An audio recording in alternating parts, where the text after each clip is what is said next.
เบิ่งแม่ทุกคนคอยโฆษณาขายเจลประแดกอยู่ดีๆผู้นี้เราก็เซตมาหาคอยเว้าให้คอยว่าบ่แซ่บตี้ปลาแดกเราถึงเนาะเราว่าโอ้ยสิมาเว้ามาวายคอยเฮ็ดหยังเด้ผู้ค้าเราถึงเนาะทั้งที่เจ้าก็ฮู้ว่าคอยเป็นเราถึงเนาะแล้วสิเซตมาเว้าเฮ็ดหยังเนาะคอยก็โฆษณาหากินด้วยสไตล์ของคอยอันนั้นแหละเขาว่ากบตายย้อนปากคันคะตายย้อนเสียงคอยเคยเตือนแล้วเนาะทุกคนบ่ว่าแต่จะเป็นคอมเมนต์บ่ว่าแต่จะเป็นแชทหรือจะเป็นลงเพจลงเฟซลงทางโซเชียลบ่ว่าแต่ TikTok Facebook เนาะมีสติคอยเว้าเนาะคอยเคยตักเตือนให้ทุกคนแล้วเนาะพักอยู่พอพักรัฐอยู่พอรัฐทหารอยู่พอทหารตำรวจอยู่พอตำรวจเนาะประชาชนอยู่พอประชาชนคนเฮาเฮ็ดดีก็ได้ดีเฮ็ดชั่วก็ได้ชั่วเฮาทำเนี่ยได้แนวนั้นเนาะแนวใดเฮาจะมีเงินได้จะมีเงินมีซ่านหน้าที่การงานของตัวเองเคยเฮ็ดหยังสร้างหยังเฮ็ดหยังได้แด่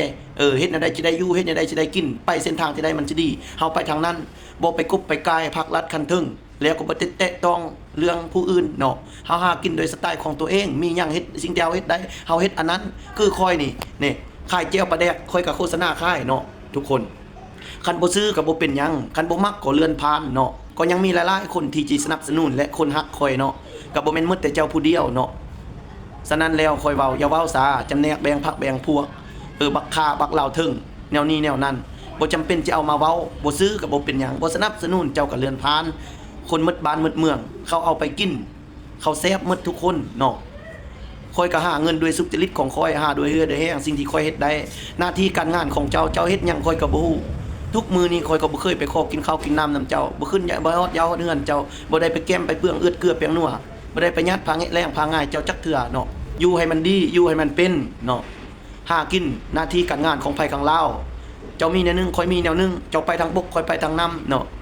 สำหรับคอยเป็นคนแนวนี้บ่กบกายทั้งพรรคทั้งรัฐทั้งคันถึงบ่กบกายทั้งพนักงานทหารตำรวจบ่กบกายครอบครัวผู้ใดบ่เว้าละล่ำปามเปิกหาผู้นั้นหาผู้นี้บ่ได้ติสนเผาบ่ได้ติสนสัตว์ได้บ่ได้จำแนกแสกแซงผู้ใดจักเทื่อหากินด้วยตนเองอยู่ด้วยสไตล์ตัวเองหาได้สำได้กินสำนั้นด้วยความคิดปัญญาของตัวเองคอยเว้าแม่ว่าคอยเว้าหลาย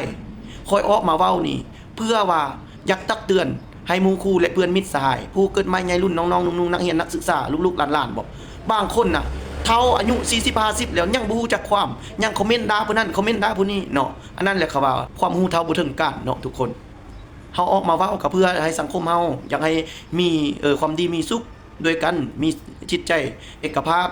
ซึ่งกันและกันฮักแพงสามัคคีปองดองเนาะพี่ๆน้องๆหมดทุกคนอยู่แผ่นดินตนเดียวศาสตร์ลาวอันเดียวกันเนาะเขียนภาษาลาวการศึกษาอันเดียวกันแม่นแล้วทุกคนถ้าบ่ซื้อโดยอันถ้าบ่กินก็ยังคนอื่นโดยยังหลายๆคนแม่นเราเด้อบ่ต้องจำแนกแซงกันเด้อทุกคนถ้าบ่ซื้อก็ยังคนอื่นเนาะทุกคนเนาะคอยกระขายแต่2อย่าง3อย่างเนาะก็มียาดีตังส่งเนาะแล้วก็เจียวปลาแดกเนาะถ้าผู้ใดอยากกินเนาะอยากสั่งซื้ออยากลองอยากซิมเจียวปลาแดกก็สามารถสั่งได้ทางแขวงเอาฝากให้ยาดีตังส่งคือกันเนาะถุงนึง 75,000 กีบเนาะถ้าผู้ใดเป็นตังส่งเนาะก็สามารถสั่งซื้อได้มีเก็บปลายทางเนาะ